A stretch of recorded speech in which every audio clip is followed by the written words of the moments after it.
This is Optimal Relationships Daily, episode 1264, Power Struggles with Our Kids, by Kristena of CoreLivingEssentials.com.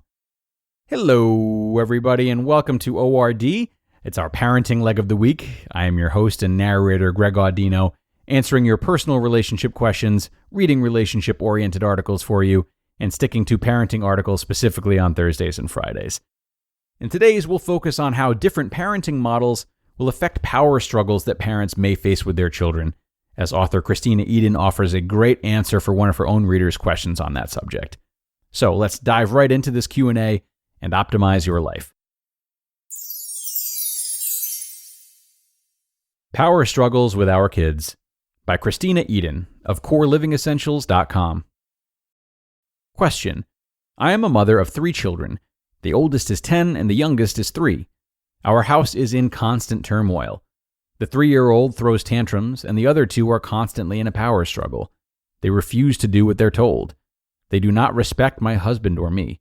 I love my kids, but I just can't find anything that brings peace to our home or any sign of them being responsible at any level.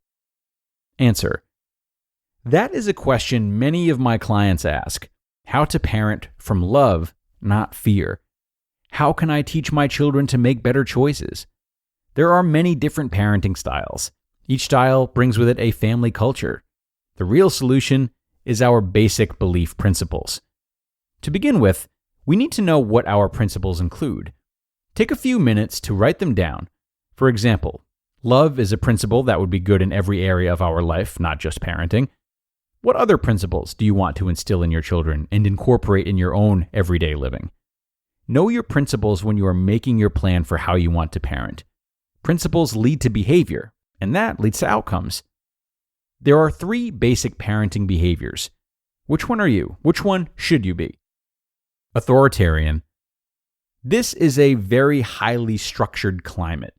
What the parents say is the law. There are no exceptions. The rule is the most important element in the family, and the children are not involved in making the rules or even allowed to give their opinions.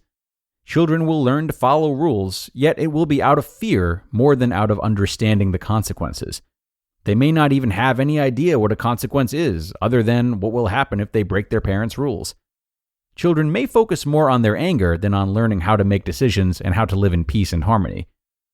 Some questions to ask yourself to see if you are authoritarian. Are you short on patience or have a low tolerance for any exploration or misbehavior? Do you use shame or threats to get your children under control?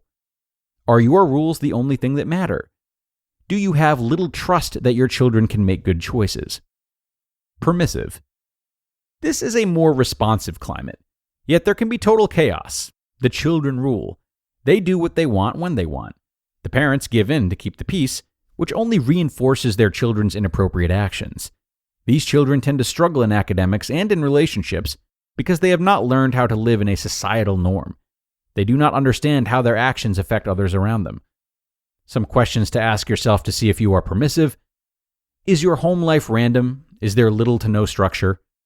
Is the child's freedom more important than learning responsibility? Do you bribe your children or pay your children to do what you want them to do?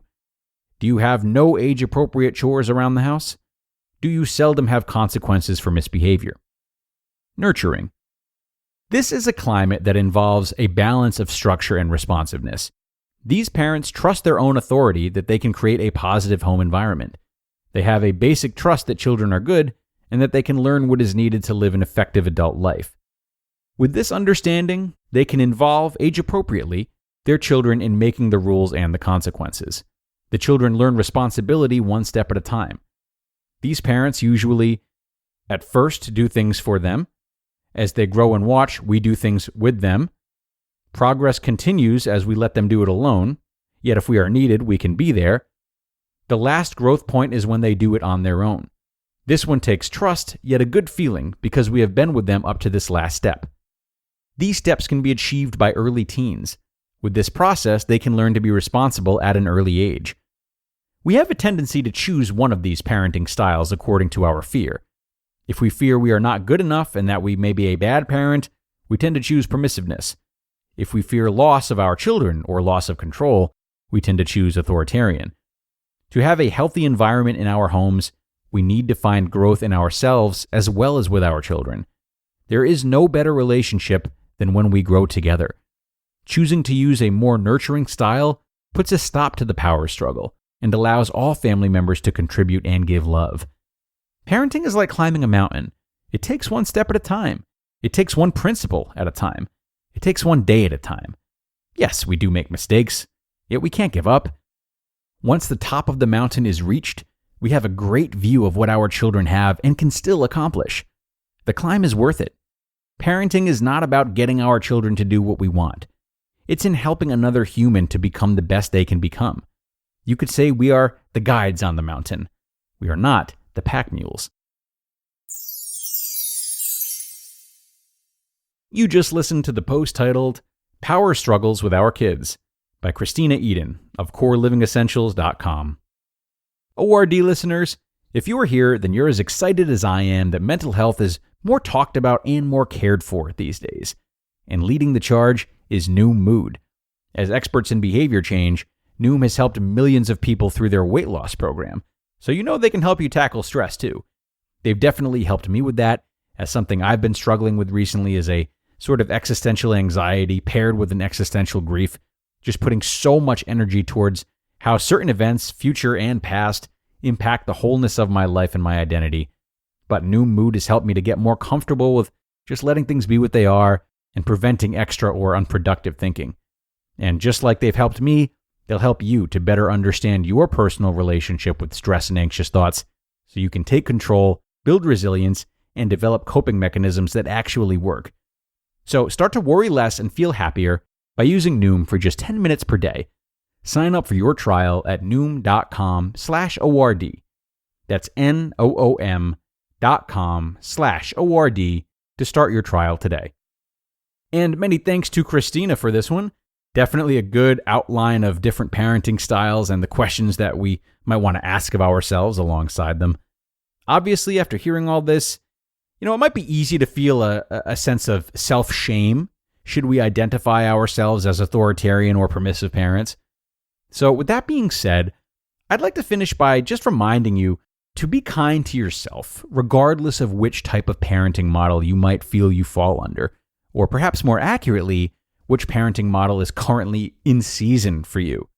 That's a crucial way to look at it, in season.